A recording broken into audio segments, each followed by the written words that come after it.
What's going on today, guys? Welcome back to the channel. Today we're doing a serpentine belt on a 2011 Jeep Grand Cherokee. This is the Overland Summit Edition, but I'm sure a serpentine belt is pretty much the same, for any of them. But just to say that, to say this, if yours don't look like mine, then you might want to check with someone else. But as far as that, let's get on with this video. Just here, to help you guys out, save you some money.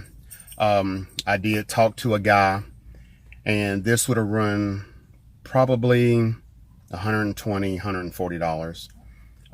He didn't say if that was with or without the belt. Actually, I didn't ask. So let's get to it. All right. Appreciate it, guys. All right, guys. This is what we're doing today. We're changing out the serpentine belt. It runs all the way, under there, through there. And you can see this one is no longer good. So we have to take off this, and we have to take off this. And it's not going to be a hard fix. It's actually a pretty simple fix. Well, that's just what I'm using today. This is the belt I'm using. I like Gates belts because, they stay pretty sturdy and tight.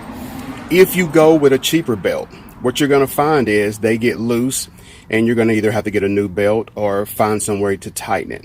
But if you're dealing with, I'm not going to say a newer vehicle, because this is a 2011 Jeep Grand Cherokee, but it does have a tensioner on it.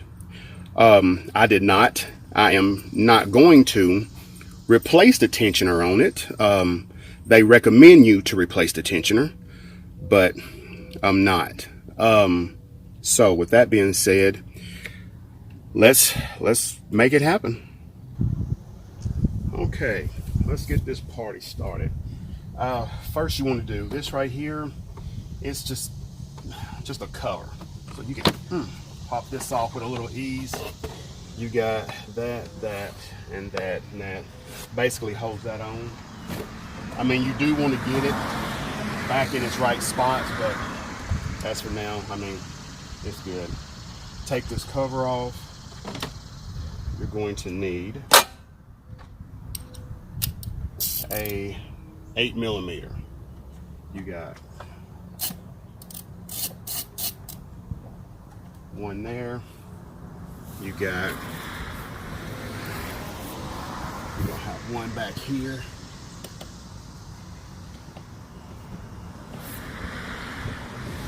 Which is a little harder to get to. And then you got a little plug right here. So once you do all of that,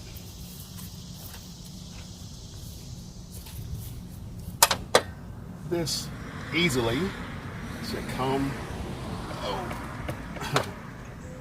out of there. There we go. And this side comes out.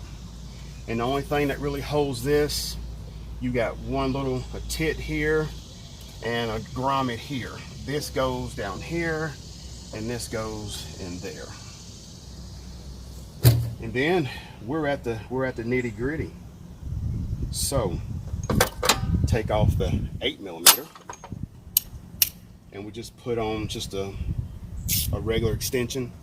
This is I guess 3/8 or just a standard extension. It's gonna go in here. Let me see if you can see that. I don't believe you can. Okay, so the standard extension goes right here. Okay, you twist this that way, like that, and it unloosens it, and the belt comes off. So, not too bad.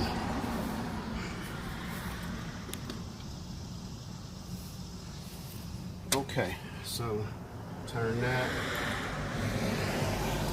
It might be a little difficult, but you have to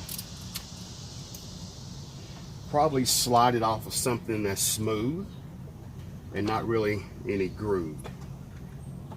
But this comes out, dang. All of this comes out.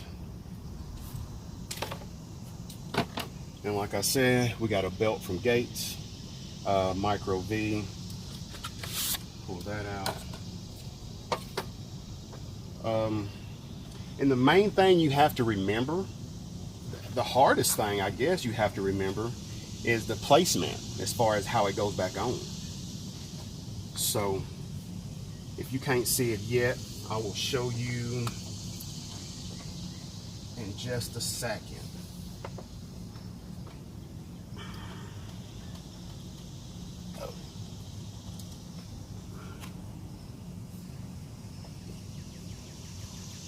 Try to keep it a little tight, just because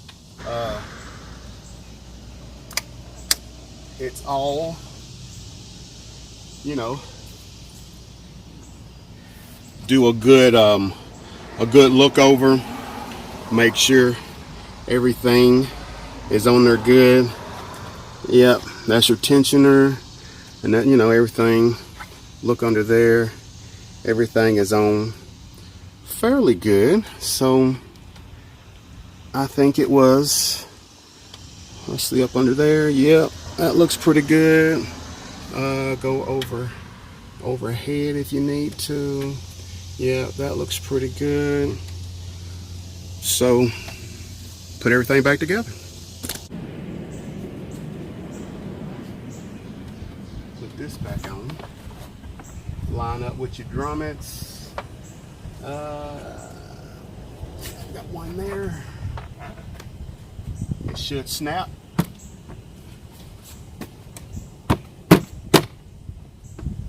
Just like that. A little dirty, but like brand new. And hopefully that tensioner will be good for a while. I probably will replace it, but it was like another, I think, $100 or more dollars. I get all my, well, not all my stuff, I get most of my stuff from Rock Auto. Got this belt from O'Reilly's. Got this belt from O'Reilly's. All right.